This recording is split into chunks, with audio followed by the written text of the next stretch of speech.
Warahmatullahi wabarakatuh, everyone.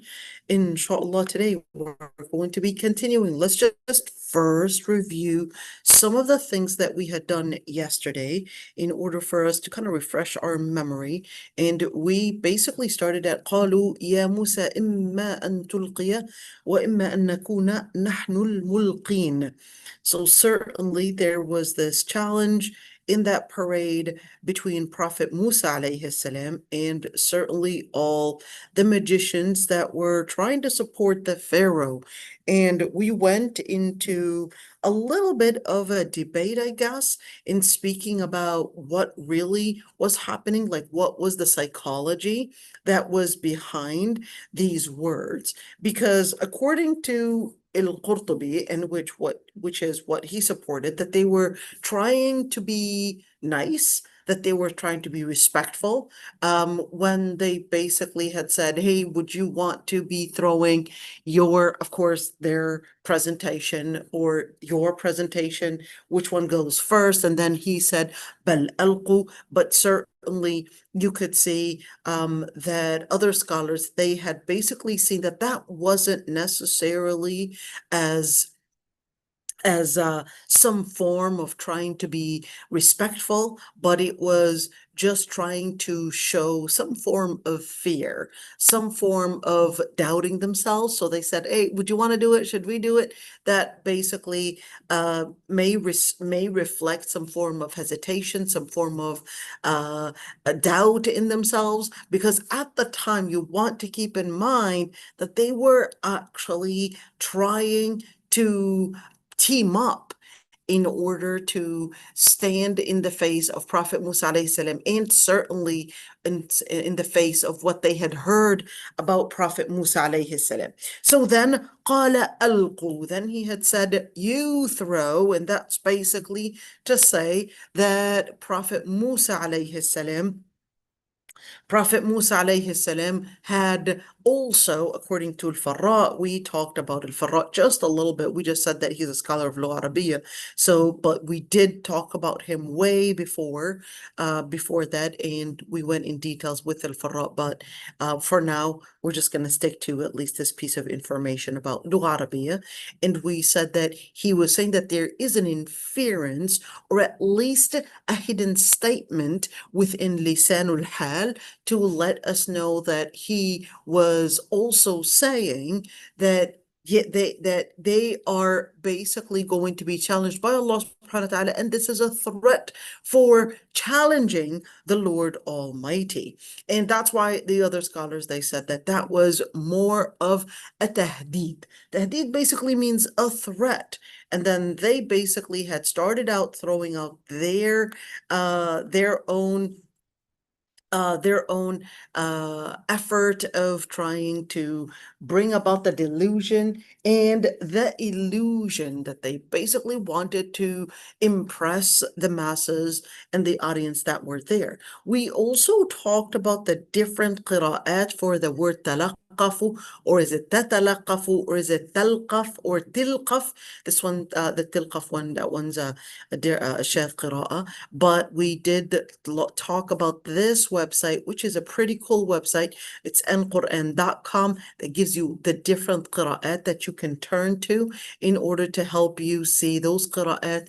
And certainly you do have the option to even hear the recitation, which is pretty cool, or even see how it's recited. So a little solid dot would basically tell me that there is an indication of what is called the imala, which is J, giving it that way, which only would be for the A piece.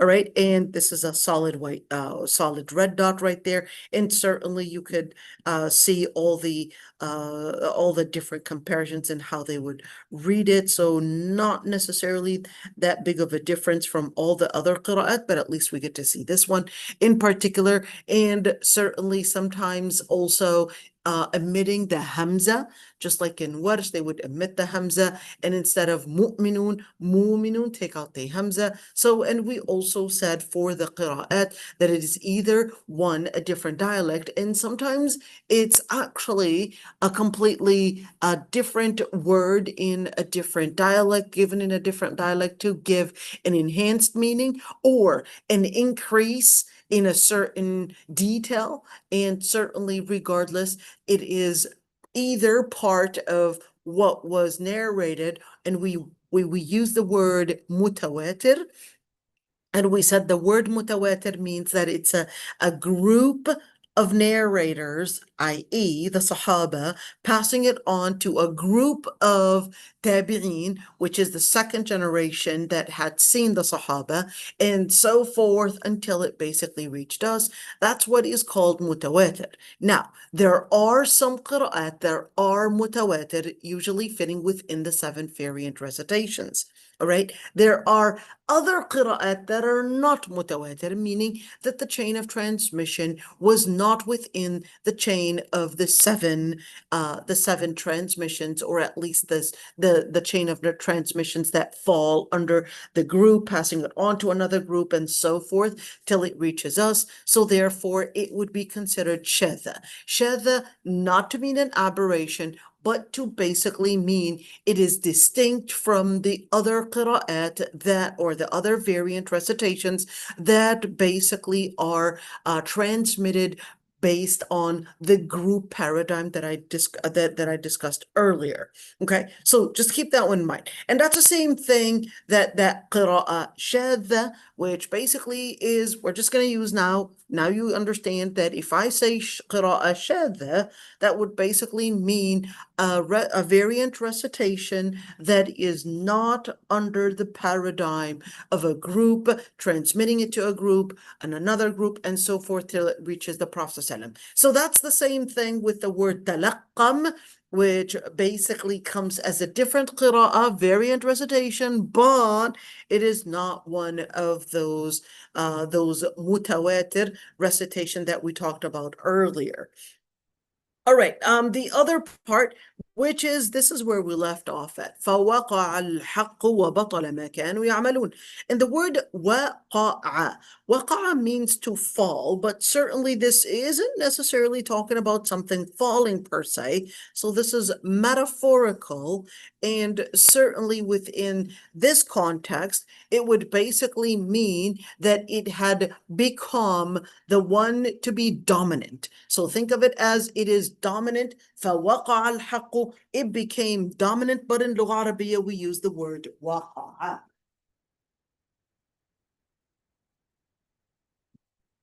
And certainly when we say as a dominant word waqa'a, that would basically let us know that there was some battle that they tried to basically overcome, and they tried hard to defeat, yet waqa'a al-haqq, truth became the dominant rule, truth became prevalent, and truth became something that they cannot defeat or they cannot deny. So when you look at the word waqa'a, this is the word right there. Hold on, let me find it on this page. So for those that prefer seeing it on this one, here it is. فَوَقَعَ الْحَقُّ.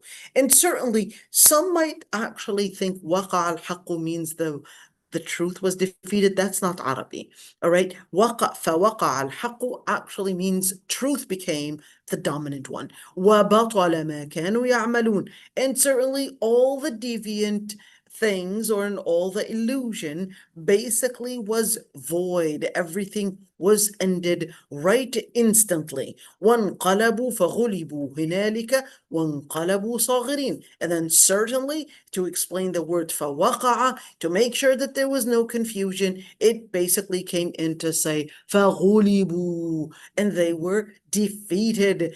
There, of course, right instantly, since Prophet Musa alayhi salam had thrown his cane or his staff, right instantly gulping up every single thing that they had done with that word talqafu, and certainly that in itself became that strongest announcement to say that truth is going to prevail, and that all of that magic, all of that attempt to challenge the Lord Almighty simply landed in defeat on the spot. Maybe we could say right there, فَوَقَعَ landed, truth landed, in order to give at least a closer meaning. But there's no such thing in English to say truth landed, because it doesn't actually work that way. Landed can mean as the trajectory or something, can also mean how something falls on ground. But in Arabic, we can say that truth landed as the dominant rule, as the dominant one in victory. فغلبوا هنالك وانقلبوا صاغرين. And انقلبوا means to flip. Okay, but this isn't necessarily, to flip, nothing was flipped except one thing, which is a metaphorical thing. And what flipped was all their attempt in order to face Prophet Musa alayhi salam. That's what flipped. All of that flipped right 180 degrees, right on the spot. And certainly they were صاغرين. Now the word صاغر comes from the root صاغورة, which basically means to be small. But this isn't talking about that they became, shrunk and physically shrunk. No one shrinked, but except their own ego, their own attempt. That's what shrinked. So that they didn't shrink. It's not like, honey, I shrunk the kids. No, they did not shrink. But one thing shrunk is their own ego, and certainly their attempt, and certainly their fascination with what they had done. That all of that basically shrunk before their eyes, and it became small. And certainly they themselves, with that, once your honor is had been shrunk, that's when they certainly had become so small, meaning so defeated. وَأُلْقِيَ السَّحَرَةُ سَاجِدِينَ. Well, the question is, who became small to mean that they lost their honor, they lost their ego, they lost their confidence in themselves? Well, from what we had seen, to basically see the context, you could see that it was referring to the people of Pharaoh, because they were the true ones to back up this whole presentation anyways. They were the ones to hide behind this presentation, and it was really in their name. It was to basically be in their service. And certainly if they were victorious, the victory goes back all the way to the Pharaoh. But if they were basically defeated, all of that would basically represent a defeat to the Grand King / the Pharaoh. Okay, yet وَأُلْقِيَ السَّحَرَةُ سَاجِدِينَ, that is basically to be right after وَانْقَلَبُوا صَاغِرِينَ, because it definitely wanted to emphasize that the magicians were not the ones that were described as صَاغِرِينَ, described as the small ones, described as the ones to be defeated, described as the ones that were humiliated. Certainly, this was not going to be referring or including the magicians, because the magicians themselves, they actually had ulqiyah. Ulqiyah actually means to put something. All right, so they put themselves in a position of prostration in an instant. So the ones that basically were described as صاغرين were none other than the Pharaoh himself, along with his elite. They were the ones that had been humiliated and certainly defeated. And certainly the magicians, they basically believed in Allah subhanahu wa ta'ala and believed in Prophet Musa alayhi salam. Let's continue right there and actually see what they had said. They made it in the most unequivocal way, and certainly in the clearest words. قالوا آمنا برب العالمين. They made it very clear, they made it very strong, and they made it very obvious. They said, we believe in the Lord of the worlds. Now, this is very important to keep in mind, that certainly Prophet Musa alayhi salam wasn't just making a demonstration for some form of social a social support for the children of Israel or some form of social justice. That's why he made it very clear. And for those that want to say that Prophet Musa alayhi salam was doing all of this as a form of social justice, you could see that the magicians themselves, when they prostrated, they recognized that this was not an issue or some kind of a debate on social justice, but this was a debate on faith in Allah subhanahu wa ta'ala.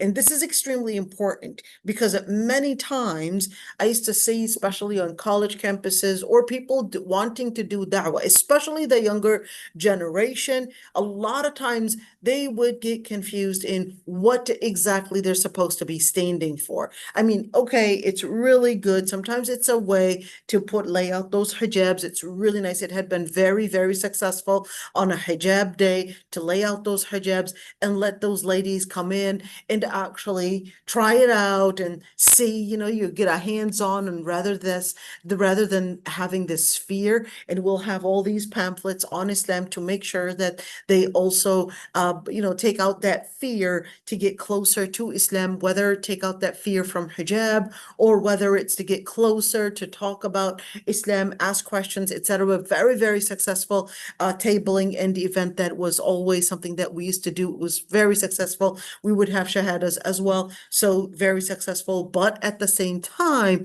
it was always something that I had to also explain to the younger women that it's not just an issue of us presenting ourselves as this is something that is nice, very lovely texture, etc. But Tawheed is the most important thing that we have to always turn to in presentation.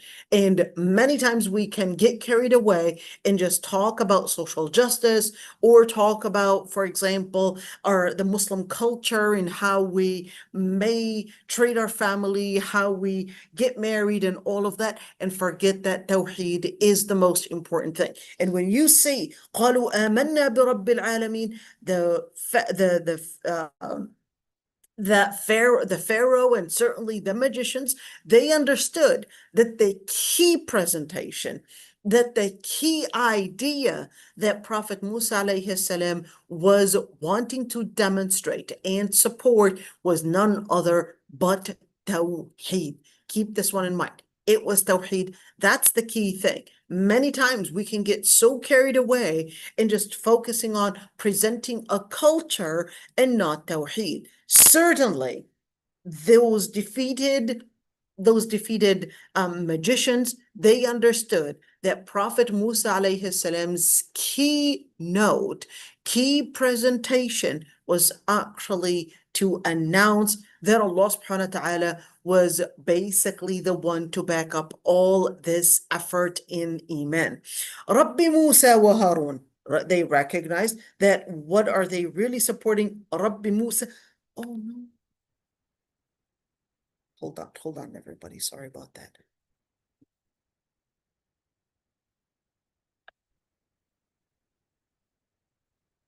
Aziddin.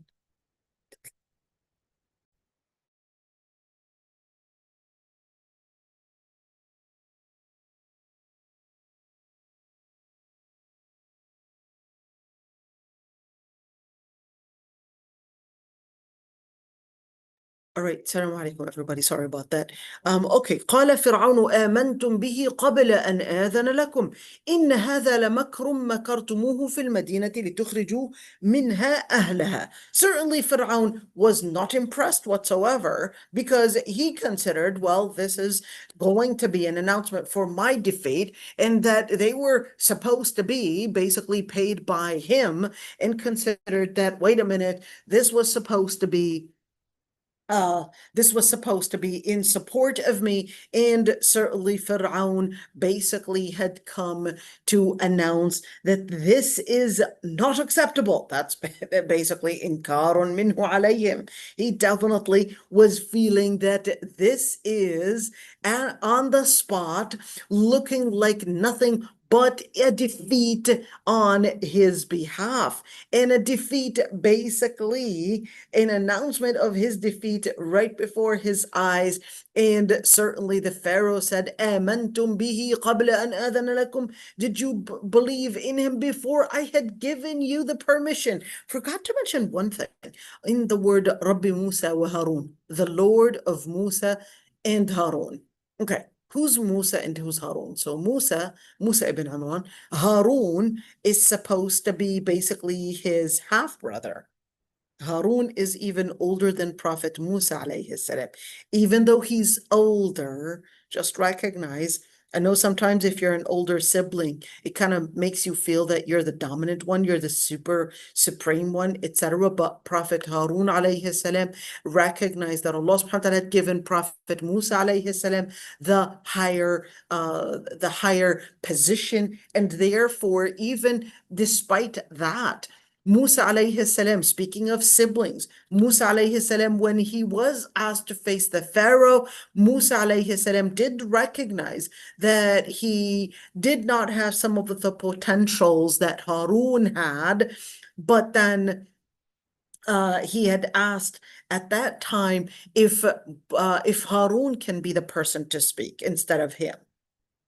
If Harun can be the person to speak instead of him, because he's probably more eloquent, probably has maybe different ways of probably presenting different speeches, etc. So sometimes to recognize what you're good at and what your sibling is good at, and recognize that in order to make a team. So definitely they were like a team together. And even when Prophet Musa alayhi salam basically goes off to get the tablets, he basically had left Harun to be the vicegerent, to be the vice on his behalf, to take care of them. But then certainly Prophet Harun alayhi salam was trying to do his best, but of course the people of Bani Israel, they eventually had worshipped this ram idol thing, and certainly Prophet Musa alayhi salam gets extremely furious and doesn't just get furious alone, but he grabs him from his beard and just drags him. He doesn't just grab him, but he drags him from his beard. How dare you actually do that? But then Prophet Harun started explaining that I did not allow it.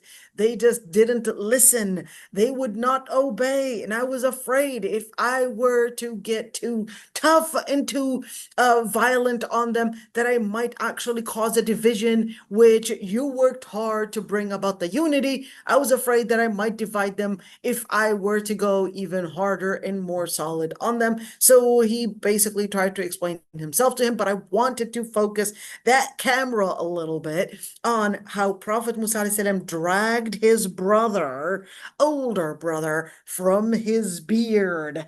And that's really, really clear in the ayah. All right. But then, he listened to him. I was afraid that you might think that I had caused a division if I were to go, let's say, more violent, or if I were to become too determined, that it might actually cause a division. So I just wanted to, in other words, wait for you on what we should do with these people that had seen all these miracles, but then despite all of that, had chosen to become pagan and worship this ram looking idol, because they had seen the air blow in it, and certainly it whistled, but then they had thought that that was God's power making it whistle, and that it basically meant God is residing in there. إن هذا لمكر مكرتموه في المدينة لتخرجوا منها أهلها.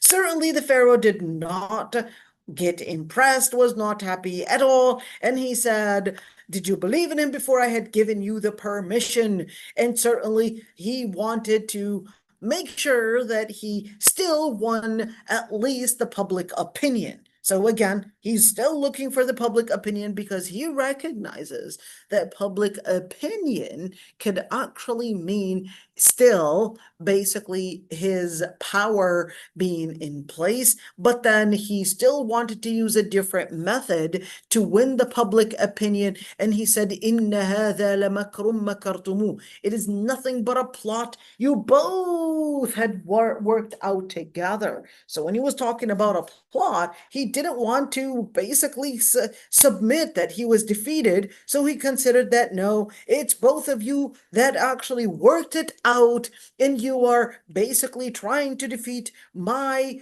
country, trying to defeat my civilization, trying to defeat our power, and certainly in this situation right there, he wanted to sway the public opinion from seeing that the magicians prostrated instantly to now considering that they too, or basically the magicians and Prophet Musa alayhi salam, were actually making some form of a teaming up together in order to defeat who now he's making himself of a victim, from a person that was considering himself as the one in power. Now he's basically wanting to present himself as the victim, and in order to get the support and the public opinion, لِتُخْرِجُوا مِنْهَا أَهْلَهَا. Now he wants to present himself not only a victim, but as so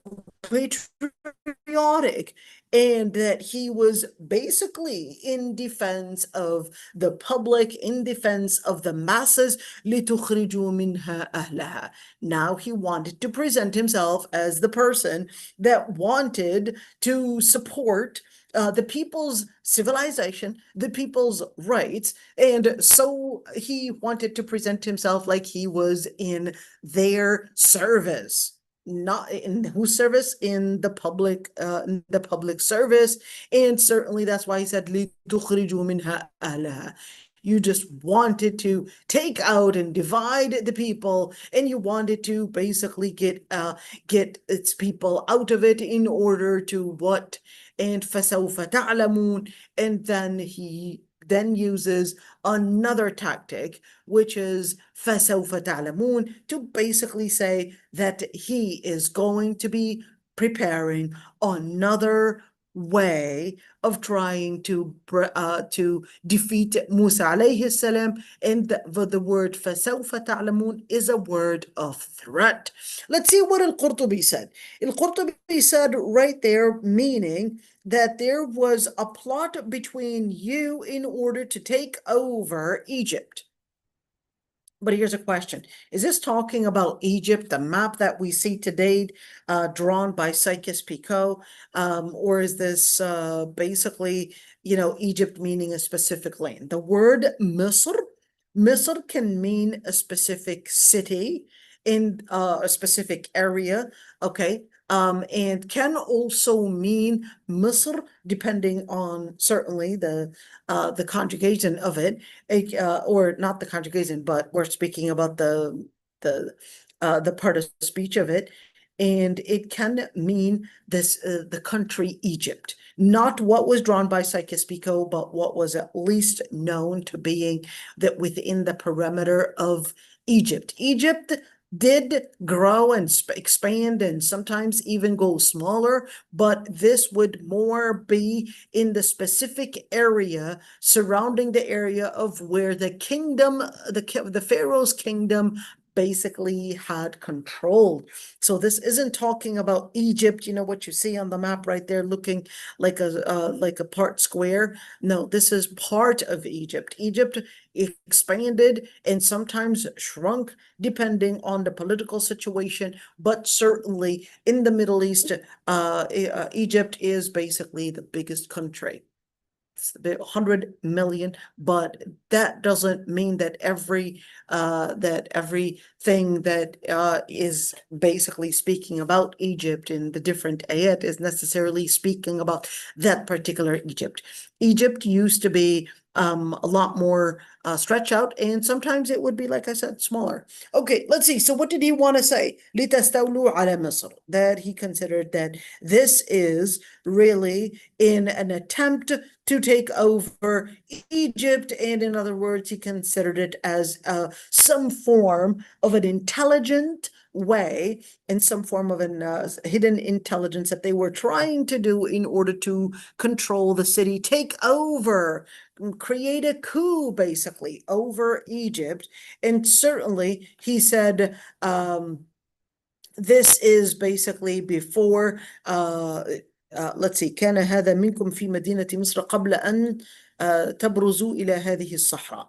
So he was basically saying that, well, this was exactly what you had been working on in terms of a plot even before you even come out here. فسوف تعلمون, to mean that this is a threat. Let's see here, Ibn Abbas, when of course he came across this ayah, لأقطعن أيديكم وأرجلكم من خلاف ثم لأصلبنكم أجمعين. What is لأقطعن? So now he is basically coming in to plan and to threaten them with what type of with corporal punishment. Corporal punishment. This corporal punishment is basically going to mean that this corporal punishment is going to mean that he was going to amputate their arms or legs, amputate their arms and legs. But the word is min khilaf meaning the right arm with the left leg with the right arm. And then ثم لأصلبنكم أجمعين. لأصلبنكم. And then, so after amputating them, after basically giving them all that torture, then he wants to do a second thing, which is another form of torture. لأصلبنكم أجمعين. I will crucify all of you. So when he says he's going to crucify all of them, and in other ayat that Allah subhanahu wa ta'ala was describing that he will, that is the Pharaoh, was going to crucify them في جذوع النخل. Do you crucify on the palm tree trunks, or do you crucify into? So if you say fi, that actually means into, but certainly you don't go into the trunk. You basically are crucified on it. In other words, you're tied on that trunk and you don't penetrate it. But in Lugha Arabiya, the word في جذوع النخل is to express the severity of how they tightened them in order to torture them on that palm tree trunks, and that their skin basically was penetrating inside those tree trunks, because certainly it was to inflict more pain and to inflict more harm. لأصلبنكم أجمعين, and I will crucify all of you. Let's see right there. Ibn Abbas said Fir'aun was the first one to crucify and to even amputate the legs and the feet from the opposite direction. And we was talking about the right leg with the left foot, and this is what he means, the opposite right there. Let's look into this. You could see that al-Tabari narrated this, and you could see Majma' al-Bayan, al-Tabarsi was basically also mentioning this, but we don't actually have an account or a chain of narration to verify this information. We don't have anything to verify this information. So having that being said, this is to let us know that, again, like we always say, just because we have a chain of narration, or at least just because we have, just because we have some information basically mentioned in the books of Tafseer, does not necessarily make it as this is to be verified just because it's mentioned in the book of Tafsir. وَمَا تَنْقِمُ مِنَّا. I want you to look at the word تنقم. We're gonna talk about that right there. تَنْقِمُ مِنَّا إِلَّا أَنْ آمَنَّا بِآيَةِ رَبِّنَا. Now this is their explanation. That is who. Now this right there, this quote, وَمَا تَنْقِمُ مِنَّا إِلَّا أَنْ آمَنَّا بِآيَاتِ ربنا لما جاءتنا ربنا أفرغ علينا صبرا وتوفنا مسلمين. This quote right there summarizes within, let's call it a line and a half, basically the psychology, the response made by the magicians. That response basically says the follows: the only reason why you are retaliating, so the word tanqim, is it retaliating? Is it to basically inflict pain? And إِلَّا أَنْ آمَنَّا بِآيَاتِ رَبِّنَا, the only reason is because we had believed in our Lord's verses. And then right there, a colon. ربنا بآيات ربنا لما جاءتنا. Here we go. There's the colon right there. لما جاءتنا, when we had basically received الآيات. But wait for a second right there. Did they actually get the verses of Allah subhanahu wa ta'ala? Or what did they get? How did they say لما جاءتنا? Did they get an inspiration? No, this isn't talking about them getting an inspiration.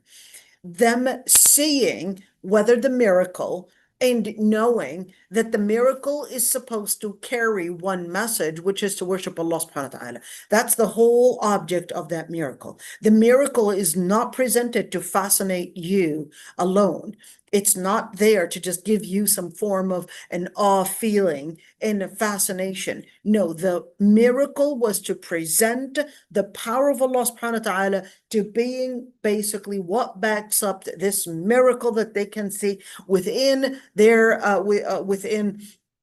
that presentation. And certainly that was to announce one thing, that Allah subhanahu wa ta'ala is the one that is behind, in support of Prophet Musa alayhi salam, and that what Prophet Musa alayhi salam was standing for was none other but to announce La ilaha illallah, was nothing but to announce La ilaha illallah. This was not a presentation to somehow impress them and fascinate them with what the stick can do, but it was in order to let them know that Allah subhanahu wa ta'ala was behind all of that. That's why they definitely knew all of this, and they said, we had believed in the verses of Allah subhanahu wa ta'ala, in the inspiration, in the miracles, in the main message, which is certainly Rabbi Musa wa Harun, the Lord of Musa alayhi salam and the Lord of Harun or Aaron. Okay. And what else did they say? رَبَّنَا أَفْرِغْ عَلَيْنَا صَبْرًا. And the word Rabbana, O Lord, empty upon us the amount of patience. Wait a minute, where did you get the amount of patience? When you say أفرغ, that means to empty something. How do you empty something? So this is a metaphor, as if patience was like in a utensil or in a bucket, and then you're asking Allah subhanahu wa ta'ala to pour it all over you. Why would you say that? You would say that because they were definitely facing a lot of persecution. They were definitely facing a lot of torture, but they were determined to stay connected and to stay basically in faith. So they said, أَفْرِغْ عَلَيْنَا صَبْرًا, let us be patient. Wait a minute, why didn't they make the dua to just bring an end to this? Why didn't they just say, Ya Allah, bring an end to this, save us from this? And they just said, رَبَّنَا أَفْرِغْ عَلَيْنَا صَبْرًا وَتَوَفَّنَا مُسْلِمِينَ. Is it that they recognized that the Pharaoh was very strong and he was in such extreme power that they basically just wanted to stay strong in the midst of all of this? I mean, we can do a lot of analysis trying to analyze their psychology at the time. Why didn't they just say, I mean, you saw the miracle and how Allah subhanahu wa ta'ala was capable of making a snake, or what appears to be a snake, as gulp up everything. He could definitely change everything. You know what? He can even swallow the Pharaoh himself and just bring an end to all of this. Why did they say, رَبَّنَا أَفْرِغْ عَلَيْنَا صَبْرًا وَتَوَفَّنَا مُسْلِمِينَ? Did they see that by being patient, that would be a bigger reward and an increase in their rank. And they considered that by increasing the rank, that's their key thing, and what Allah subhanahu wa ta'ala wanted to determine in regards to the Pharaoh himself, that's what Allah subhanahu wa ta'ala will determine. But as for them, they wanted to be strong in facing all that torture. It's quite interesting why they didn't do that kind of dua. The question just really occurred to me right now. Why say ربنا أفرغ علينا صبرا وتوفنا مسلمين? I'll have to look further into that. Because, it reminds me of the dua that Prophet Yusuf alayhi salam had done. When certainly those women, and we're speaking about the women in the palace, when we're speaking about the women in the palace, certainly if you're going to be, I guess, a key figure in elite, you're going to choose the prettiest women, you're going to choose probably the richest women, etc. So the women that were there coming to impress Prophet Yusuf alayhi salam, they were amongst the elite women. But then when Prophet Yusuf alayhi salam comes in, as per the order of the grand and the great queen, they basically just saw him and they cut their nails, or they cut their, not their nails, but they cut their fingers by just looking and staring at him. And that's when this queen, she basically said, well, this is exactly what you had blamed me for. You blamed me for having a crush on this man. That's the same guy that you guys are blaming me for. Now you recognize why I basically had a crush on him. And certainly Prophet Yusuf alayhi salam had seen that the fitna was going to be very big, because after all, he's a young man. He's a young man like any other man would have lust towards women, and he was afraid that these women were going to continue in seducing Yusuf alayhi salam, in attempting to seduce him. So that's when he basically said, "As-sijnu ahabbu ilayya mimma yad'unani ilayh."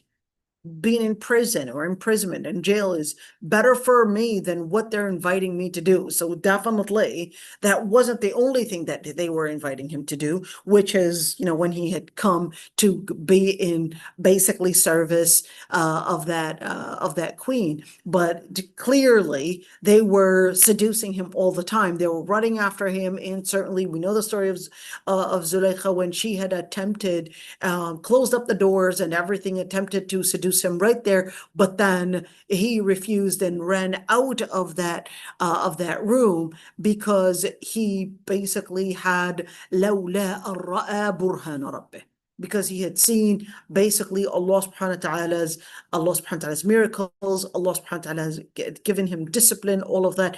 And certainly when you look at رَبَّنَا أَفْرِغْ عَلَيْنَا صَبْرًا, did they want an increase in the patience? Were they shy to ask for an end to this torture, or did they just want to be able to stay committed, stay strong, stay determined, basically on this? So perhaps maybe the word وَتَوَفَّنَا مُسْلِمِينَ perhaps explains part of why they were saying رَبَّنَا أَفْرِغْ عَلَيْنَا صَبْرًا, that they wanted to basically die as Muslim. They wanted to stay patient. They wanted to increase their rank and stay patient. And they didn't want to care so much perhaps about what happens to the kingdom. They just wanted to be the ones to make it to Jannah. It's quite, Ya Allah, never looked at it that way. رَبَّنَا أَفْرِغْ عَلَيْنَا. And they just wanted to be patient. What is being patient after all? Being patient actually means not letting your emotions get you carried away or sway your decision making. That's what being patient means. Certainly, you may feel sad, you may feel maybe angry about something, you may feel a certain feeling, etc. But then you basically uh, hold on, just give me a second, please. or I can do this. Sorry about that. Just give me a second, please.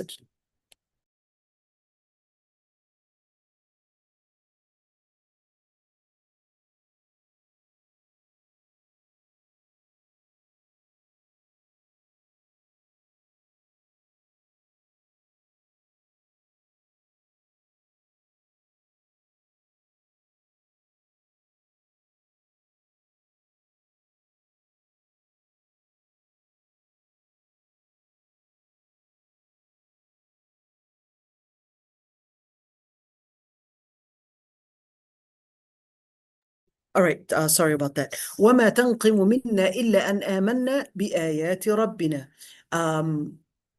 Okay, another قراءة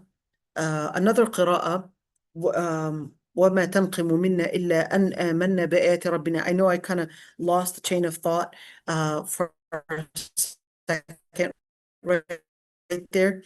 Let me get back to what I was talking about. رَبَّنَا أَفْرِغْ عَلَيْنَا صَبْرًا وَتَوَفَّنَا مُسْلِمِينَ. I think I was talking about sabr.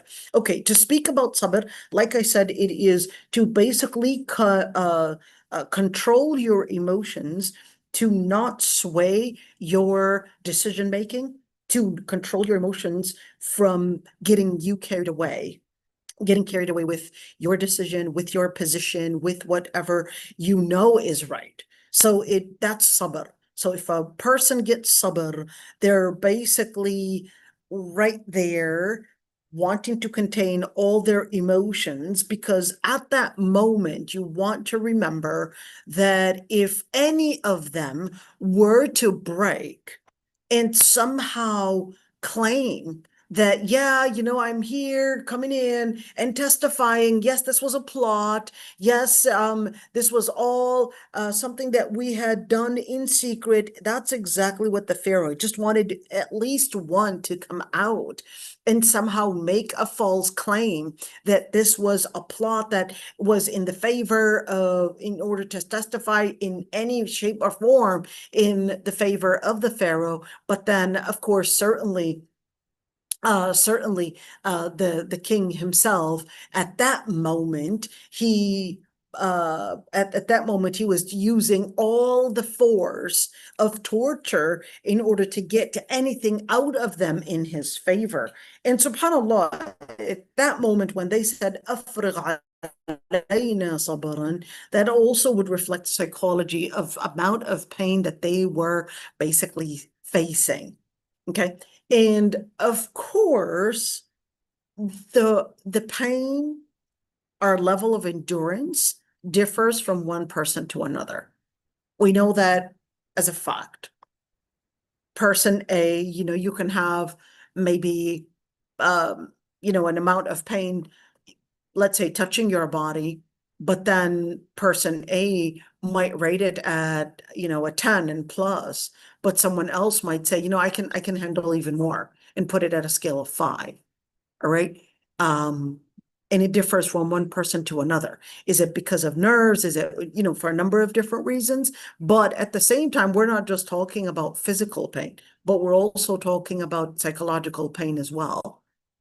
We're talking about psychological pain that some may actually have the ability to endure the death of a loved one and stay strong, but others might actually collapse. And others, just like when you look at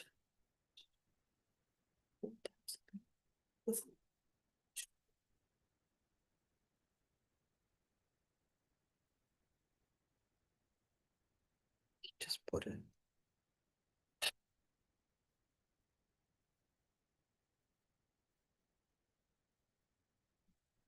All right.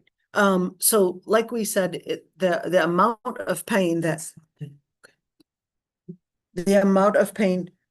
might inflict somebody, whether psychologically or even we're talking about physically, it differs from one person to another. At the end of the day, some of the things that may get us stronger in facing different traumas or different physical pain as well is to always stay connected with Allah subhanahu wa ta'ala. And the key thing that we always want to remember at that moment is to always make the dua tawaffana muslimin, husn al-khatima, That's the key thing. All the different pain, all the different traumas that you might be facing, it's always remembering that the key focus should be on asking Allah subhanahu wa ta'ala for husn al-khatima. What does a husn al-khatima actually mean? Husn al-khatima means to stay as Muslim, to die as a Muslim, to die on dhikr, to die on connecting with your hope in Allah subhanahu wa ta'ala. So this is a number one thing. To die as Muslim, La ilaha illallah Muhammadun Rasulullah. Two, to have hope in Allah subhanahu wa ta'ala in Jannah. And certainly, three, to not give up on, let's call it surrender to pain or to the different things that you are probably facing while you are dying, and let that be your focus. Do not let that be your focus. That's the key thing. So therefore, chaplaincy work that we need to do for ourselves is whenever you go through all of this, whenever this person is going through all this pain, or probably during that moment, that chaplaincy job for those that are surrounding this person that is dying is to, one, increase their hope in Allah subhanahu wa ta'ala by reminding them of Jannah, reminding them of the good things that they had done, reminding them of all the effort that they had endured in probably in the face of pain or in the face of probably trauma or whatever they went through, and try to get their hopes, let's call it climaxing to the highest level that they can have their hope in Allah subhanahu wa ta'ala in, and certainly in making sure that this person has husn al-khatima, to stay committed, and certainly on al-Islam, to stay committed on Islam, to stay committed on La ilaha illallah, despite all the pain. So therefore, what we are doing at that moment is really trying to bring that person's focus from the focus on pain to focus on another type of gain, which is Allah subhanahu wa ta'ala, a gain in Jannah, a gain in reward, a gain in an increase in level. That's husn al-khatima. If somebody is dying and they die as Muslim, they die in hope in Allah subhanahu wa ta'ala, they die in that moment, and they manage to, let's consider and use the word, they manage to divert or basically take their focus away from pain to focus on Allah subhanahu wa ta'ala, that's husn al-khatima. That's what we mean by husn al-khatima.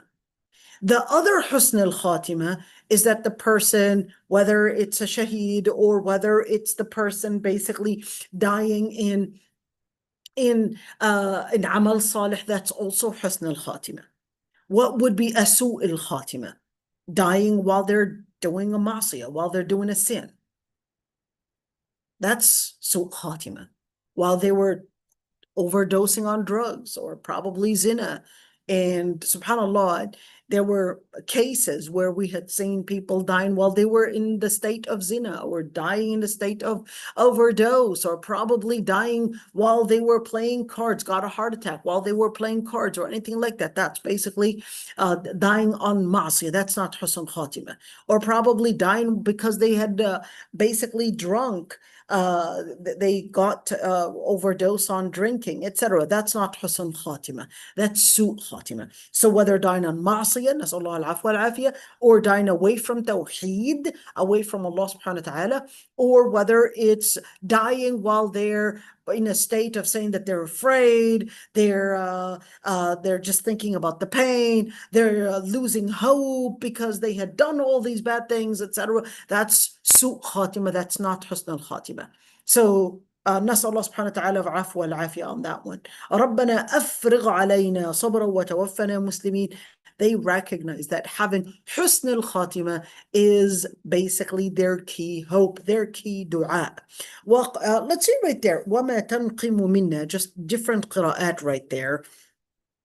وَمَا تَنْقِمُ مِنَّا, and certainly he said قَرَأَ الْحَسَنُ بِفَتْحِ الْقَافِ. So تنقم منا إلا أن آمنا بآيات ربنا. Another قراءة, and I looked it up. That was also Ibn Kathir as well. And let's see, Al-Akhfash, he said it's a different dialect. When we say lugha, we're not talking about a different language. We're talking about a different different dialect. And certainly, let's see. And when they said وَمَا تَنْقِمُ مِنَّا or تَنْقَمُ مِنَّا in that qira'ah, and meaning that the only thing that you hate about us is really that we had believed in Allah subhanahu wa ta'ala. Where is it similar to this that we find in the story of Ashab al-Ukhdud? Surah al-Buruj. وَمَا نَقَمُوا مِنْهُمْ إِلَّا أَن يُؤْمِنُوا بِاللَّهِ الْعَزِيزِ الْحَمِيدِ. So why did they actually do that? Let's go to Surah al-Buruj for a second. Let's just see it. This is page 174. Let's just see it for a second right there. And Surah al-Buruj, al-Buruj is this way. Here we go. So let's see in Surah al-Buruj. إِنَّ الَّذِينَ آمَنُوا وَعَمِلُوا الصَّالِحَاتِ. No, where is it? وهم على ما يفعلون بالمؤمنين شهود وما نقموا منهم إلا أن يؤمنوا بالله العزيز الحميد. Okay, let's see this ayah right there. قتل أصحاب الأخدود. This is where it starts out with. The أصحاب الأخدود, they were basically killed in a blazing fire when they were basically put next to it. So it seemed like they were tied next to it and being tied next to it, and the gas thrown in there. وَهُمْ عَلَى مَا يَفْعَلُونَ بِالْمُؤْمِنِينَ شُهُودٌ. And certainly all that they were doing to the believers was witnessed by whom? Witnessed by Allah subhanahu wa ta'ala, witnessed by the angels. وَمَا نَقَمُوا مِنْهُمْ. And the key reason to why they had whether retaliated from them or whether killed them or whether tortured them, and certainly is only for one reason, that is because they had believed in the Lord Almighty Al-Aziz. Al-Aziz meaning the one that is the self-efficient, and Al-Hamid, the one that praises for the good deeds and the one that rewards for good deeds, the one that has the power or the ownership of the heavens and the earth, and the Lord Almighty is all witnessing over everything. Those that had فَتَنُوا الْمُؤْمِنِينَ وَالْمُؤْمِنَاتِ, those that had attempted to sway the believing men and the believing women away from the religion and then did not repent, then they would be facing the torments of hellfire, and they would face the torments of burning. Those that would believe and do what is righteous, they would have paradise or gardens with flowing rivers from underneath them. That is the great victory. إِنَّ بَطْشَ رَبِّكَ لَشَدِيدٌ إِنَّهُ هُوَ يُبْدِئُ وَيُعِيدُ.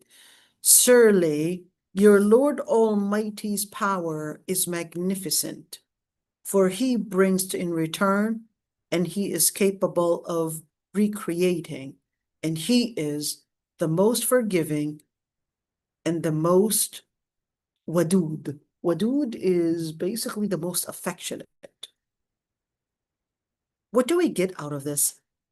Is this necessarily just these two stories?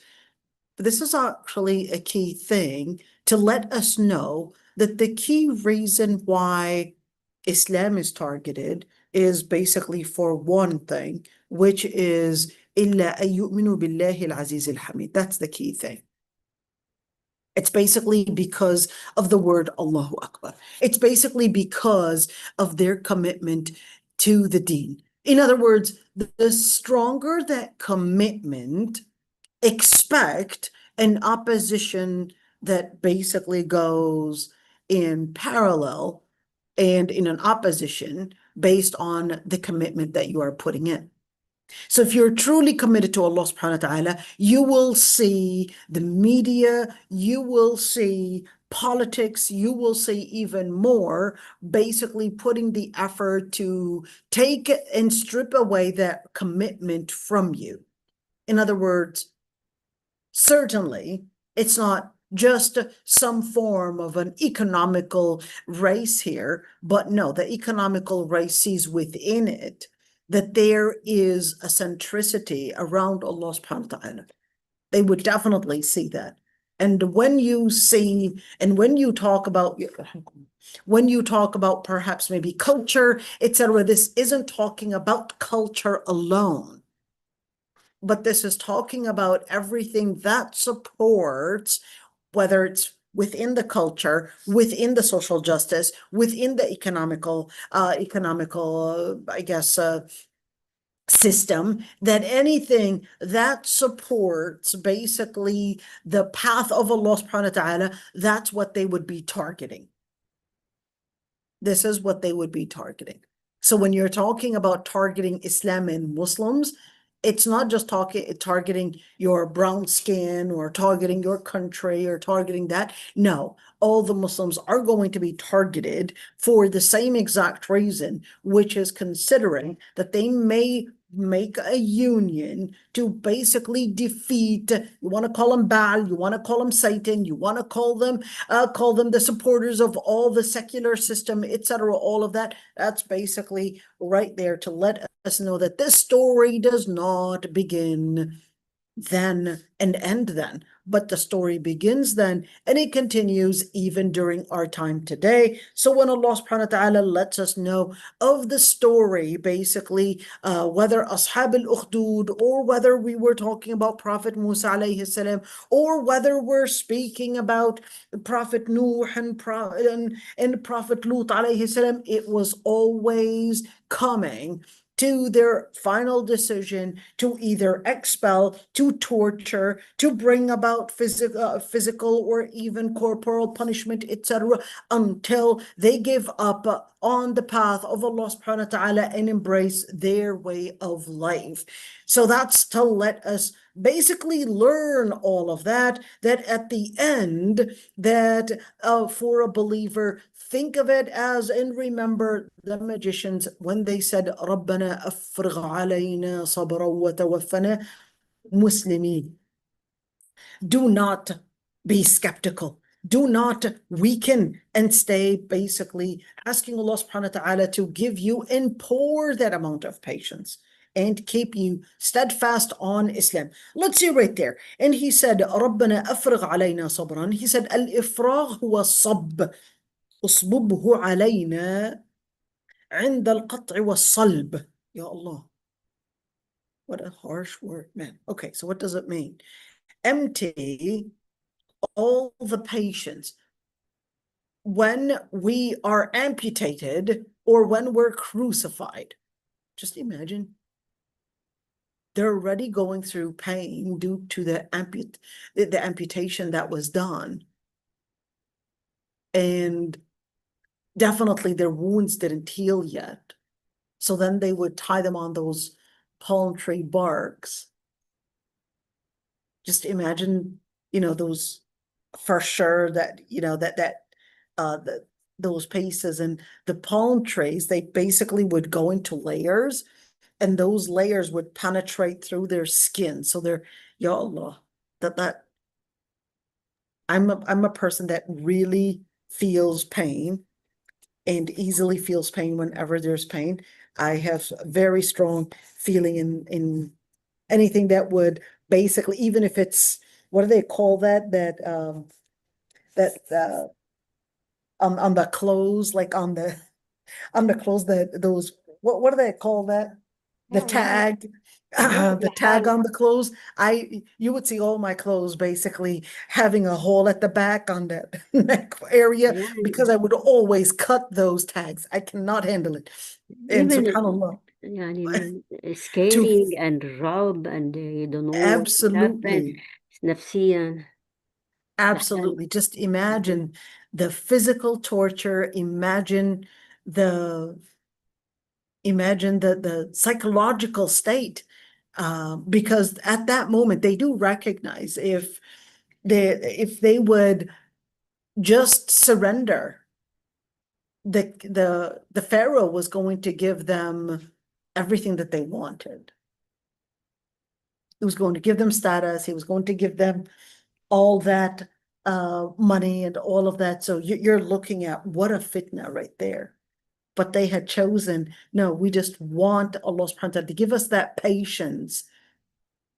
And it's okay. We'll endure the pain. We're ready to endure all the pain because we recognize that Allah subhanahu wa ta'ala is going to give us even a better reward than all of that, what the Pharaoh is promising them. And وَتَوَفَّنَا مُسْلِمِينَ, and give us husn al-khatimah. All right, let's see. So when they said afrigh, it's like you're emptying something. They wanted all that, empty, all that patience that would be, for every single person, empty it on me.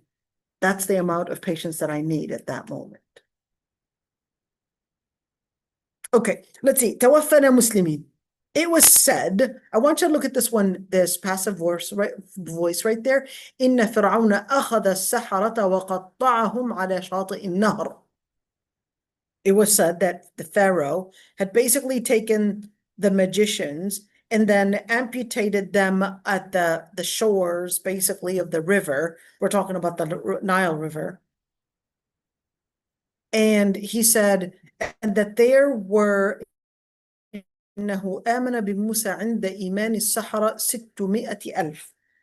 I'm not sure. Okay, let me translate this one. That 600,000 people had become basically Muslim when Musa alayhi salam's when they had believed in Musa alayhi salam, when the magicians basically had believed in Musa. But I want you to look at these. I would be skeptical about these numbers, even though you could see in Muhar al-Wajiz Ibn Atiyah, my favorite, basically saying that, but I didn't actually go to it in order to verify it. But I would be really skeptical about these numbers, because when we speak of numbers, there's, it's going to be extremely hard to actually know such numbers and to calculate such numbers. And certainly we don't have these ahadith that speak in such numbers that way. In fact, the ahadith that spoke in numbers are very, very, very limited. And to say that 600,000 had believed, that's really close to 1 million. And I wonder if even the population within the palace even contained that number. So we're talking about a very big number. So if we were assuming that there were 1 million people, does that mean 400,000 are only left? And 600,000, that's the majority. But, it can happen that the majority would be defeated by a minority. It can happen. We already know that it can happen. Even during our times, we can have a minority basically overcoming the majority and using different tactics to control them. So that can happen. But in terms of population and demographics and all of that, I actually doubt these numbers to being accurate. But at the end of the day, they had mentioned it. I doubt this number wholeheartedly, because this is one, I don't have any evidence that verifies this. And number two, even if we were to look at demographic wise, it doesn't actually make sense. It doesn't make sense to actually speak about 600,000. That's a huge number to actually talk about if we were to go back in demographics, and especially during our times. They can tell you the expected demographics of the expected population of the people during the time of Pharaoh or Egypt, and etc., based on basically just calculation.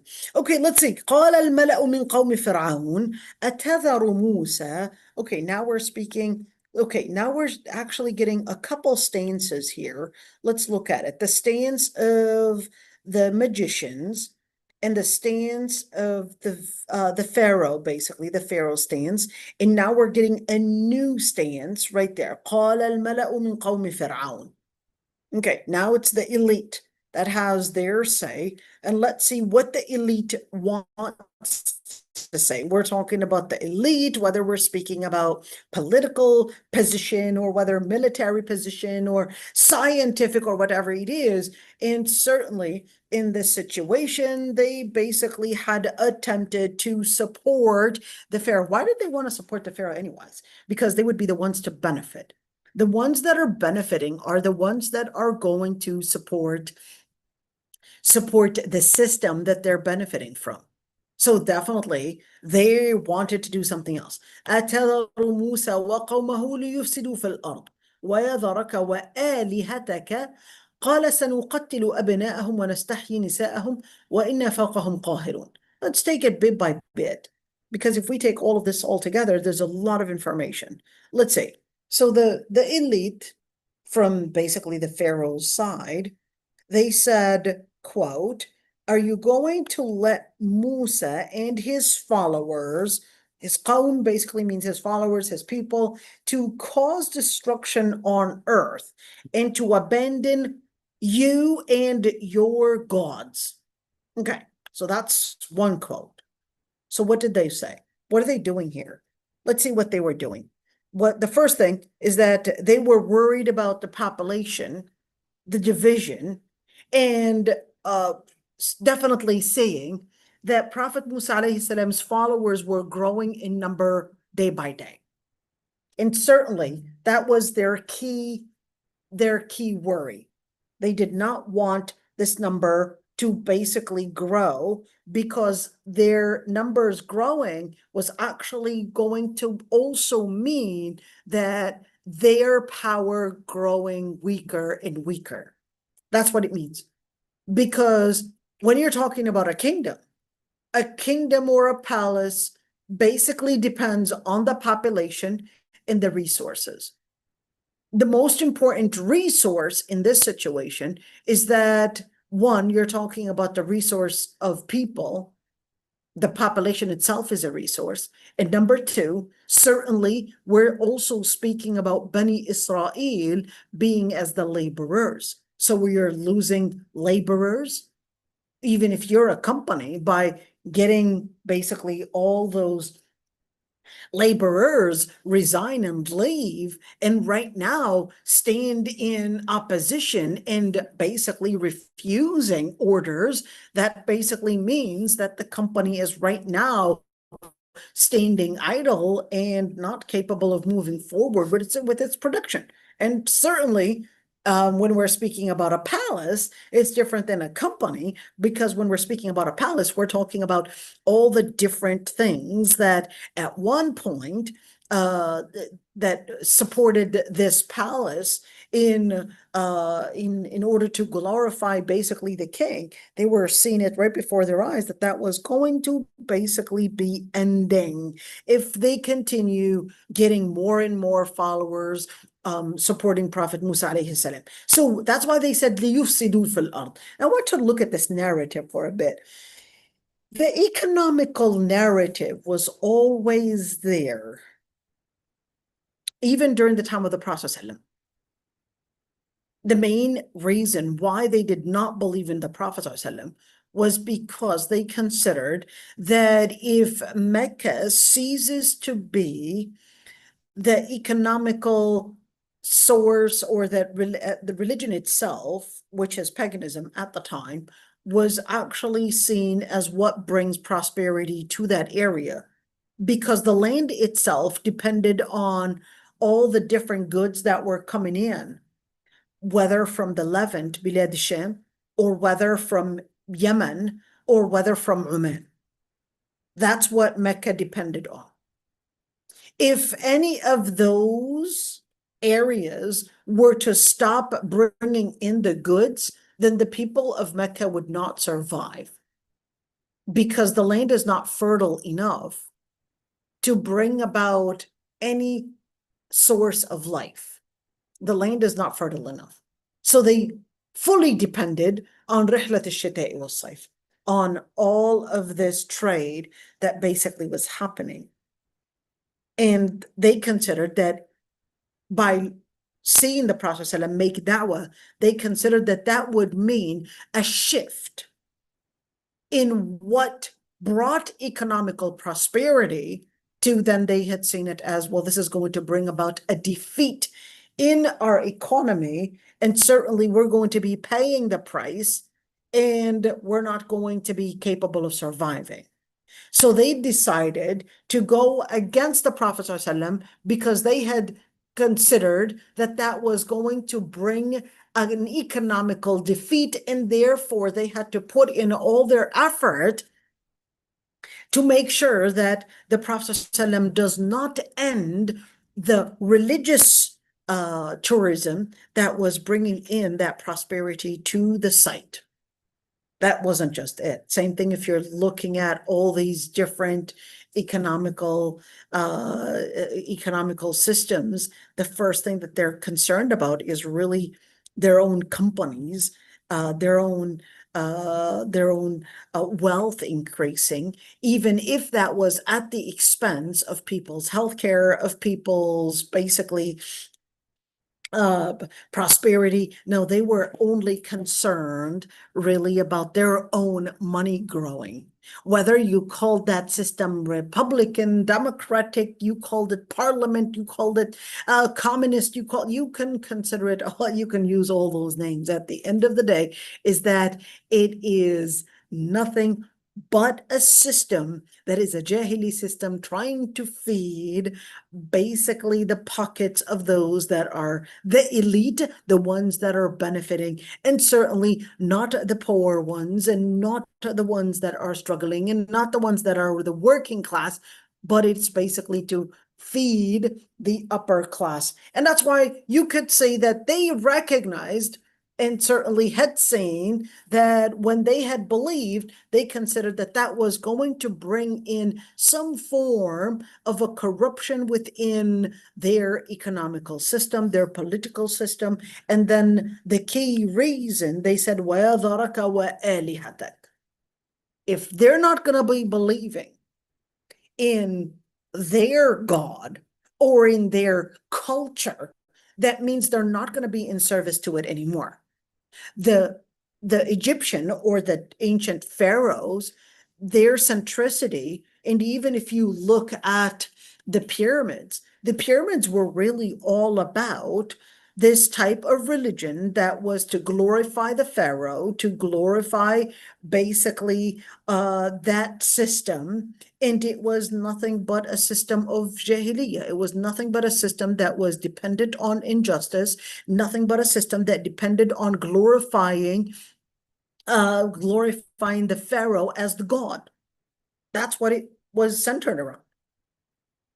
Yes, others may look at it that it basically presented a civilization, etc. But how can it be a civilization when all it centered was really about glorifying nothing but a fake deity, nothing but blasphemy, nothing but torturing people, nothing but all of that that Allah subhanahu wa ta'ala had basically announced its defeat from the very start. So that's why it's basically nothing but jahiliyyah.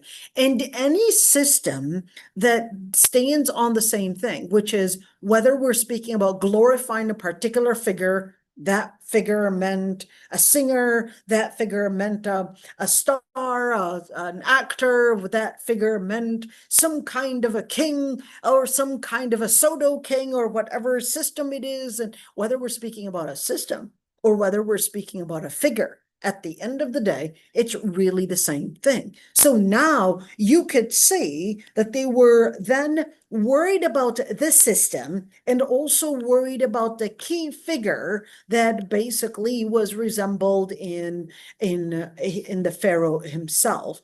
Every single system basically has certain figures that represent it. Every single system has a certain figure that represents it. Every single system has a certain figure, whether that represented in the ideology, or whether represented in its culture, or represented in the way that it is basically proselytized in. how you market it. So if you were to look at our times, the secular liberal system, you would say, okay, certainly maybe John Locke, maybe certain I guess ideas that were founded at one point in history, and then later on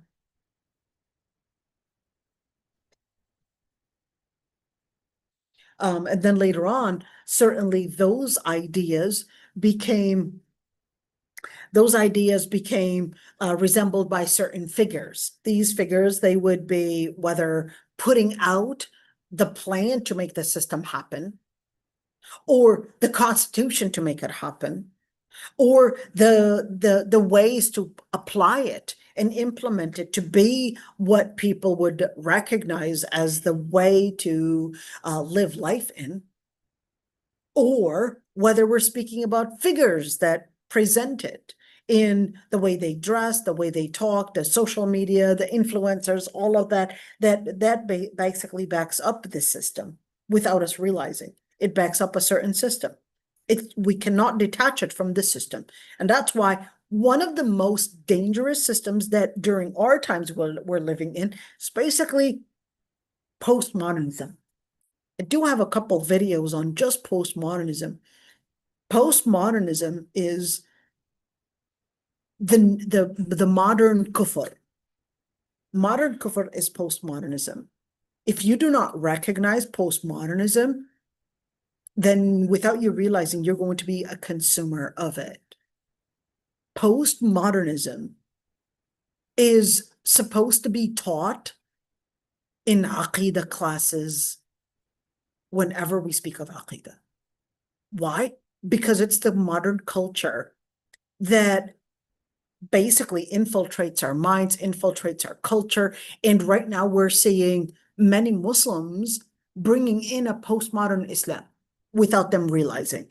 Believe it or not, even some da'iyas would bring in a postmodern Islam without them realizing. They just think, oh, it's a contemporary way, it's a modern way of presenting Islam, without them realizing that there's actually a philosophy that is called postmodernism, that is the Sharia of atheism. It's the Sharia of atheism. If you look at postmodernism, it's literally the Sharia of atheism. Atheism is centered not around nothingness or not believing in God alone, but atheism is centered around basically supporting shaitan in a way by denying God Almighty, and then certainly they're going to support shaitan in the culture of it, and the list goes on. What do you mean by postmodernism? Postmodernism regards that there is no truth. That's the first thing, that there's no truth. And that the only truth there is out there is that there's no truth.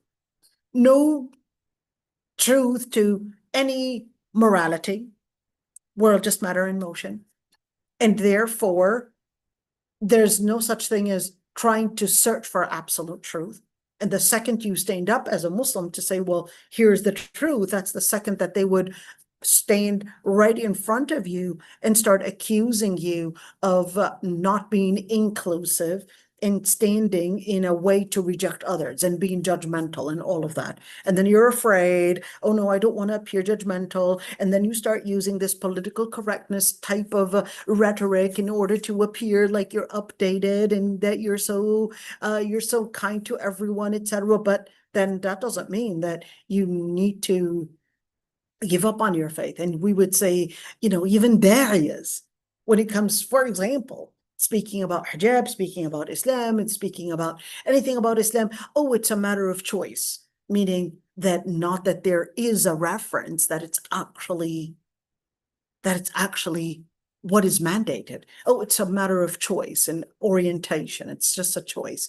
And that there's no specific absolute definition of truth. That's very dangerous, because then you're right, by definition, you're basically saying that Islam, you're contradicting yourself. by saying that it's a matter of choice, or you're saying that it's a matter of, we're supposed to be inclusive, we're supposed to be all of that. So you're contradicting yourself. So you don't actually regard that there is a reference to truth. Islam tells you, well, wait a minute, there is a reference to truth. Number two, instead of using this reference of truth, speaking in forms of a narrative of feelings and how you feel about it in emotions. And that's basically, instead of considering that there's truth, there's no truth. So they would consider that, let's talk about things using emotions. And then on the third area, which is by canceling out certain definitions and meanings, we're seeing people make tafseer or even interpret the religion based on their own inspiration, how they feel about it. That's postmodernism. Postmodernism regards the death of the author, meaning the author does not exist. The words do not necessarily have a specific meaning, and you can have your own definition. Your own definition of what is a male, what is a female, your own definition of what is you, what is a human, what is life, your own definition. But as a Muslim, you have a specific definition for male, specific definition for female, specific definition for life, specific definition for truth, specific definition for sin, specific definition for obligation, specific definition for all the different parameters. It's not how you feel about it. But then certainly with this postmodern influence, we could see people coming in to interpret their religion, interpret Islam, interpret all the different details based on their own intuition, based on their own feelings. Because with the postmodern ideology, with the postmodern culture, there's no reference. There's simply no reference, not a reference to God, Allah subhanahu wa ta'ala, or a reference to truth, or a reference to even meaning in anything. Everything's all just fluid because there's no reference to truth in the postmodern culture. So just be careful about that. And that's the same thing. When you look at it, it's the same idea. When they said, وَيَذَرَكَ وَآلِهَتَكَ. In other words, now they considered that certainly لِيُفْسِدُوا فِي الْأَرْضِ. They considered that there was going to be a collapse to the system within their system, of course, within their country, within their palace. Now, the political system, the economical system, and all of that system that was centered around him and his God or gods. But here's the question. When it says وَيَذَرَكَ وَآلِهَتَكَ, what does that mean? It means abandoning him. Is that what they're worried about, that he's going to be abandoned?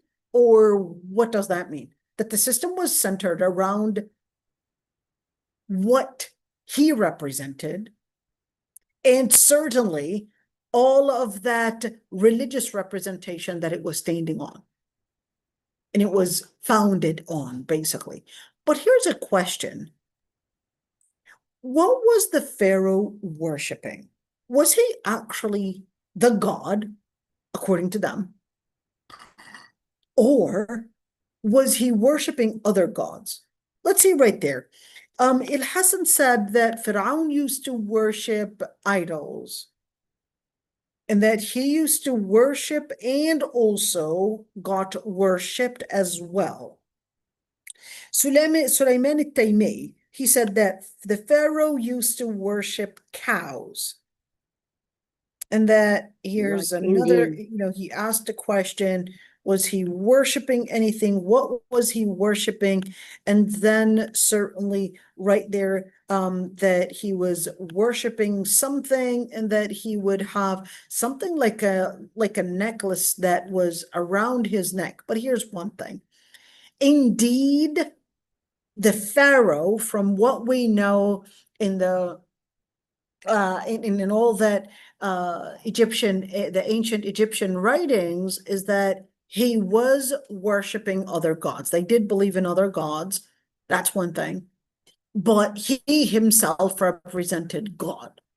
So he himself represented God, and he basically was was basically not in service to God, but he represented God and the powers of God exactly the same way that the pagan Arab would basically believe. Remember in Surah Al-Zumar when Allah subhanahu wa ta'ala had said that about them, that they had said, وَمَا نَعْبُدُهُمْ إِلَّا لِيُقَرِّبُونَا إِلَى اللَّهِ زُلْفَى. They had said, we only worship the idols because it was supposed to get them nearer to God. In other words, they regarded that, they did believe in God, but they regarded that worshiping the idols was going to give them an inspiration, this type of closeness by sensing that God resides within this idol or within this cross or whatever it is. Of course, they don't worship the crosses, but the same idea that you would see in Christianity is that it resembles basically a religious meaning, or it resembles a holy meaning, or it resembles a meaning that relates to God Almighty. So that would be a form of paganism. So what did the Pharaoh then worship? Now, one thing is that no, he was not worshiping cows. And that's one thing, is that it seemed like they had considered that he probably worshiped the cow because of the ayah when it said, when it was talking about al-ijl, and al-ijl meaning the cow itself. So some understood it that it was probably what inspired the Bani Israel at one point as well to go back to their old faith, and to consider that as the old faith, that they had worshipped the ram.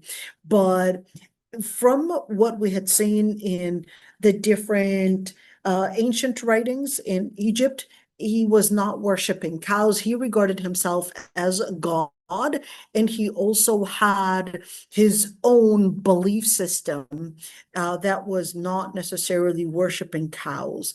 Let's see right there. So this is not fully accurate. Well, at least, yes, he did worship the certain idols, which represented, what he considered as God. And let's see right there, 3 and 4. Let's look at 3 and 4.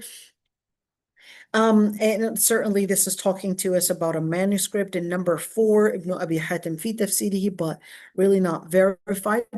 Let's see. So when it says وَيَذَرَكَ وَآلِهَتَكَ, what is آلِهَتَكَ? آلِهَتَكَ means your gods. The question is, when you look at وَيَذَرَكَ وَآلِهَتَكَ, they would abandon you and even your gods. So did they also worship gods as well, meaning gods not without apostrophe S, but we're talking about gods, meaning multiple pagan gods, multiple pagan idols that they believed were gods. But here's one thing. Some scholars actually said وَيَذَرَكَ وَآلِهَتَكَ, that the word آلِهَتَكَ is not talking about gods, but is talking about meaning glorifying him as divine. That they would abandon you and abandon the belief system that you are divine. Okay, so that's that's quite interesting, meaning that you are divine, or even abandoning worshiping or obeying you, similar to اتخذوا أحبارهم ورهبانهم أربابا من دون الله.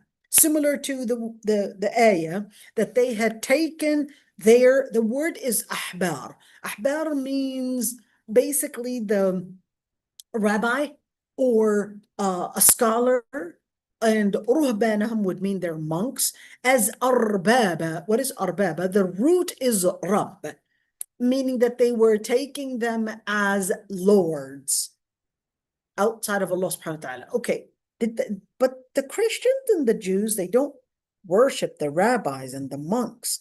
Certainly, they don't worship them, but Islam lets us know that worship is not necessarily in ritual alone. Worship includes embracing a certain system, a certain direction. So in other words, whether you are living and accepting a secular system, or whether you are believing in it wholeheartedly as the alternate in a better system and superior to the system of Islam. That's a form of believing in it and taking it as if it is basically a Lord, as if it is the system in replacement of the Lord himself. So that's why when the ayah was saying اتخذوا أحبارهم, that they had taken basically the demonstration or even the direction that the rabbis were presenting, or even the monks, when it really contradicted what Allah subhanahu wa ta'ala had sent in the scripture, and they recognized that Allah subhanahu wa ta'ala said that they had taken them as lords, meaning that religion is not only limited to what you believe in as a deity, but it would also include what you embrace as a system, what you embrace as a system, as a culture in life, and therefore that system can be a system of shirk. The system itself can be a system of shirk, can be a system of kufr, and it doesn't have to necessarily only be involving worship or belief system, but it could also be an economical system. It can be a cultural system. It can be a system that basically evolves as a way that is basically away from what Allah subhanahu wa ta'ala had prescribed as a sharia, as a legislation. So whether the person believed in it as a system, or whether the person embraced it as truly a system that is superior to God's system, that's basically taking it as a form of shirk and a form of kufr. So that's why those scholars, when they said وَيَذَرَكَ وَآلِهَتَكَ, said, well, the word آلِهَتَكَ is a verb, basically. Consider that this isn't a noun. If you were to say the word آلِهَتَكَ is a noun, then that would mean that they would abandon him and abandon his gods. That's what the word and the sentence would mean if this was a noun. But if this is a verb, that would mean that they are abandoning him and abandoning obeying him. Obeying him as a god. Okay? Obeying him as a god, meaning in all, whether working for the system or whether considering the service to the society to basically be for him. So let's see the response. What did he respond into? But here's a question. Let's see. Here he said, يَذَرُكَ and يَذَرُكَ. I mean, what's the difference here? Oh, okay. Well, that says the same thing. And here, يَذَرْكَ. So right there, يَذَرُكَ and يَذَرْكَ, meaning, what's the difference? If you say يَذَرْكَ, that would actually mean that as a result of abandoning the system, the trajectory of this is that he would basically be abandoned himself if they were to leave the system. So whether they were speaking about abandoning the king, or whether they were speaking about the trajectory is that he would be abandoned, at the end of the day, the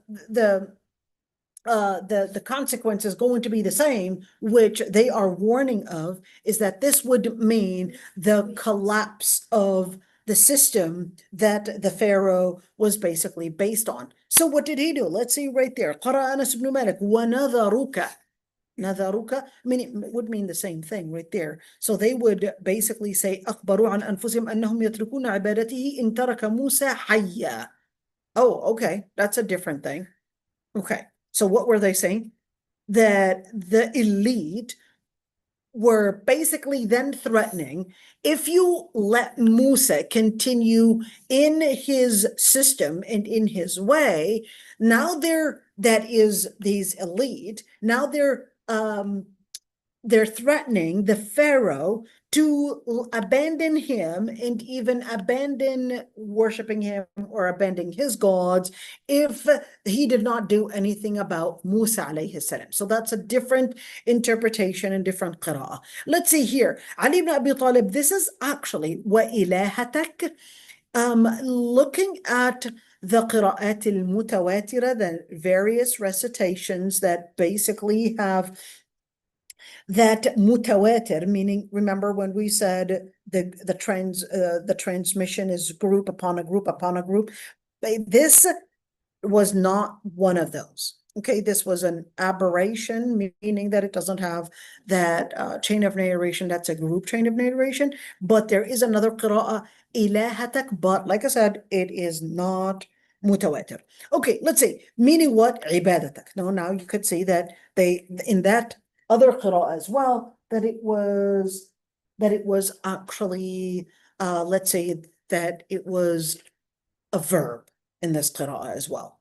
Okay, let's say Abu Bakr al-Anbari.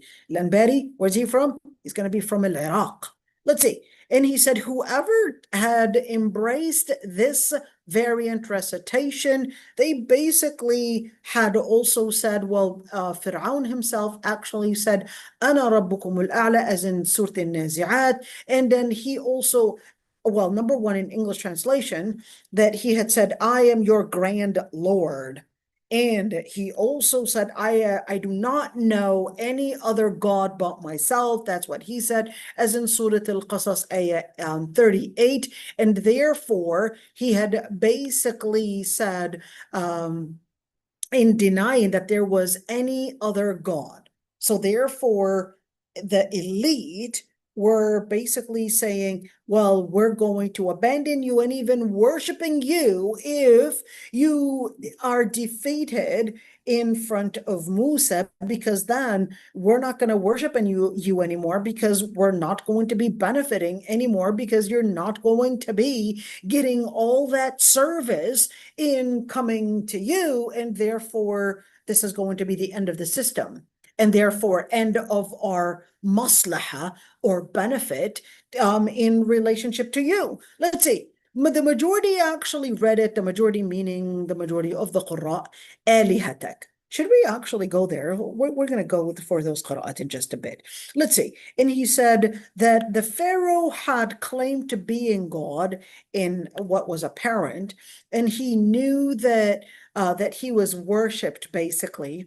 And certainly when he was close to, what is hudur al-himam?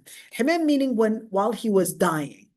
The Pharaoh, while he was dying, meaning while he was drowning, when the sea split open, he was drowning, and that's when he says, آمنت أنه لا إله إلا الذي آمنت به بنو إسرائيل.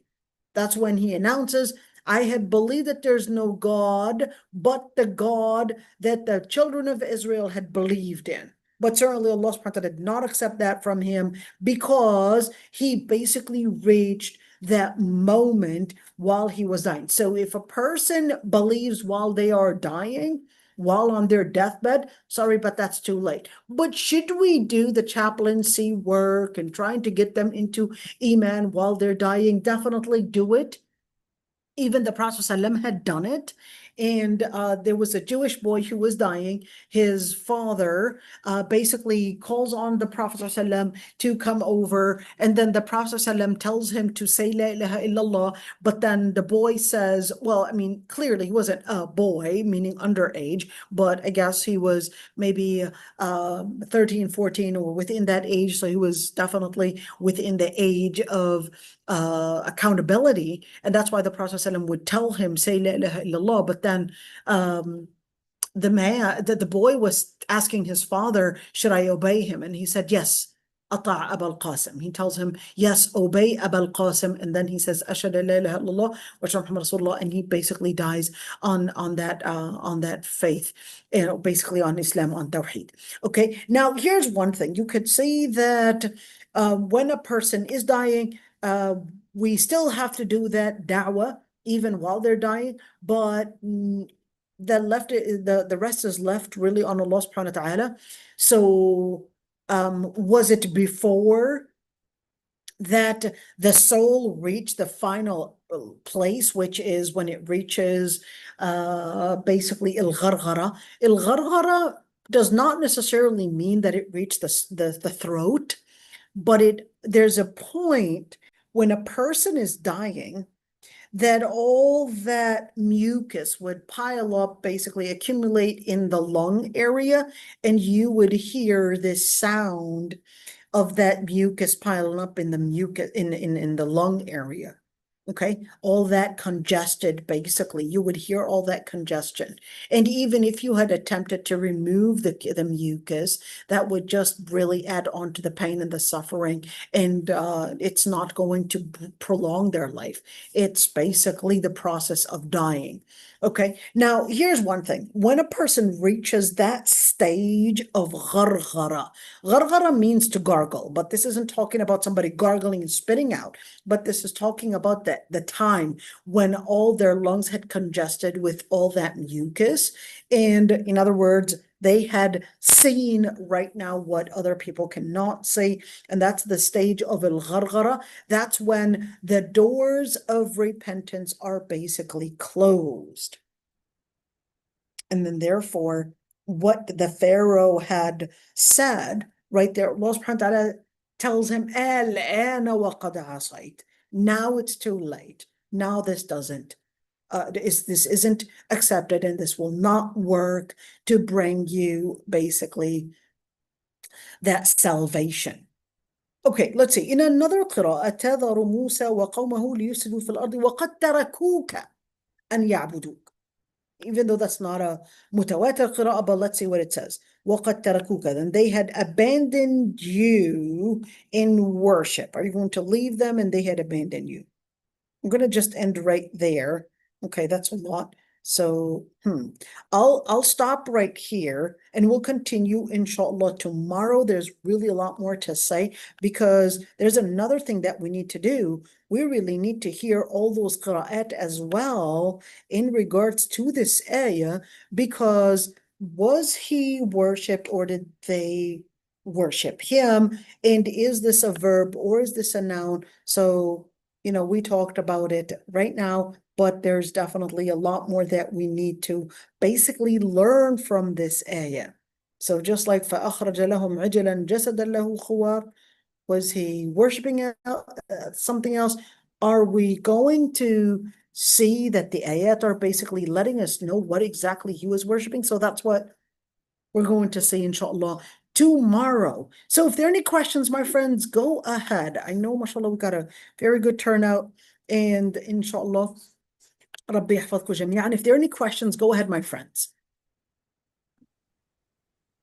Alaikum rahmatullah, Sheikh Aisha. Wa alaikum assalam. Go ahead, dear. Okay, so my question is not exactly on the tafsir, but it is about Firaun.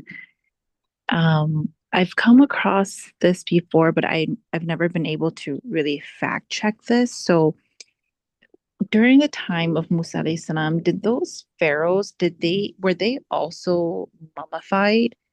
And I think in Surah Yunus, was it, I had it noted here, ayat 92. Is that like Allah saying that he's preserving the body of Firaun?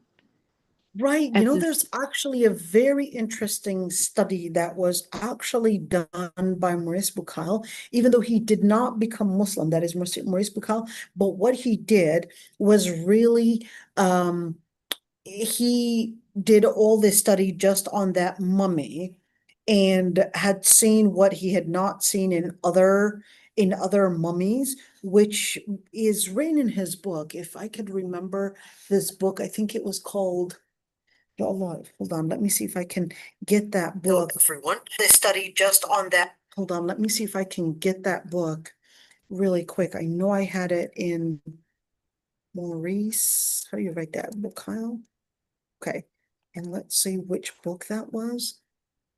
That was something Israel. Hold on, let me see. I can get that book for you.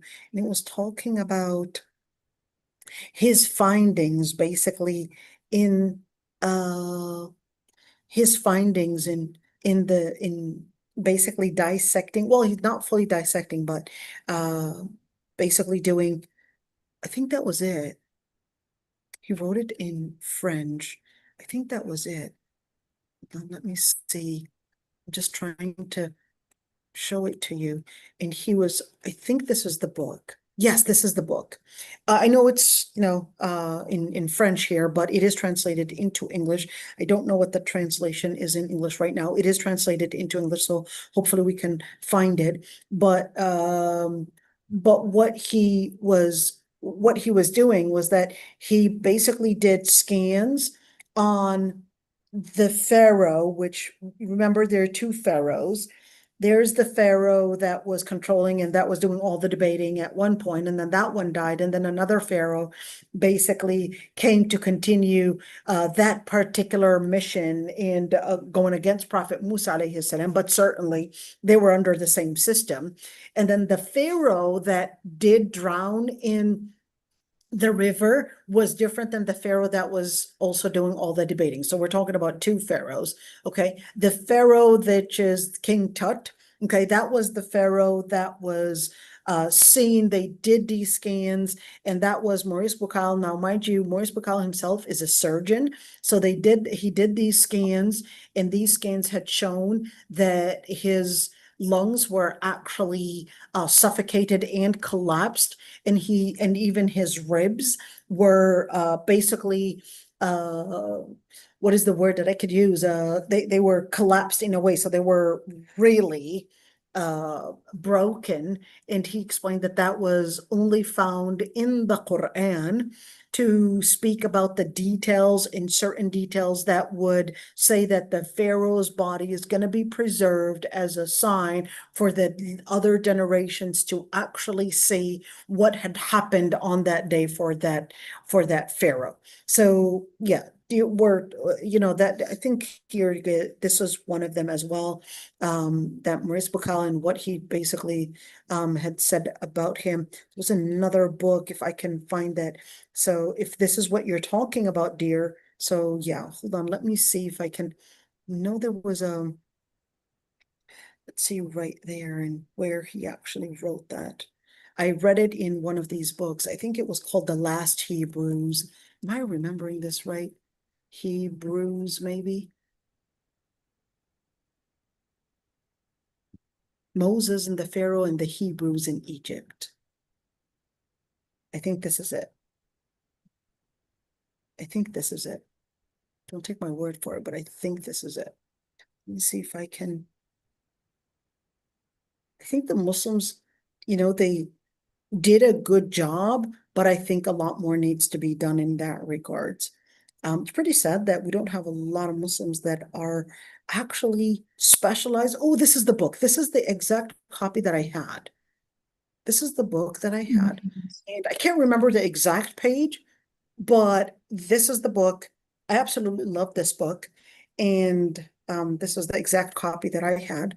And in that book, he does talk about that quote, does talk about his findings when he had scanned the body and how he was using the Old Testament, and certainly, that it basically acts as the Bible and the Quran, and comparing which one had the detailed information about what happened to basically the Pharaoh and its body and how it was preserved. Did Maurice Bucaille become Muslim? Not that we know of. No, he did not become Muslim. But at the end of the day, I mean, you can have somebody that can see the evidences right before their eyes and not become Muslim. And subhanAllah, but hey, the book is there. It's translated into English, and yes, you can find it. Is that answering your question, Aisha? It did. Jazakallah khair. Thank you. Yeah. All right, my friends. He does actually use the ayah that you were referring to. I don't know if it is ayah exactly 89, but it was in Surah Yunus. Here we go. This is the ayah 92. This is the ayah that you were referring to.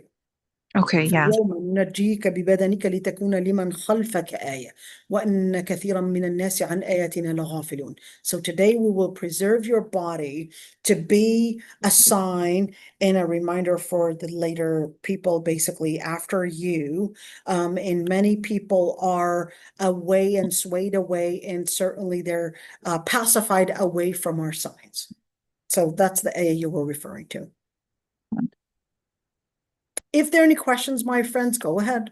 This the same ayah that Maurice Bukoy read it after he Yes, yes, anything? yes, yes. He was going over the Bible, the Old Testament, and also the Quran to compare basically the information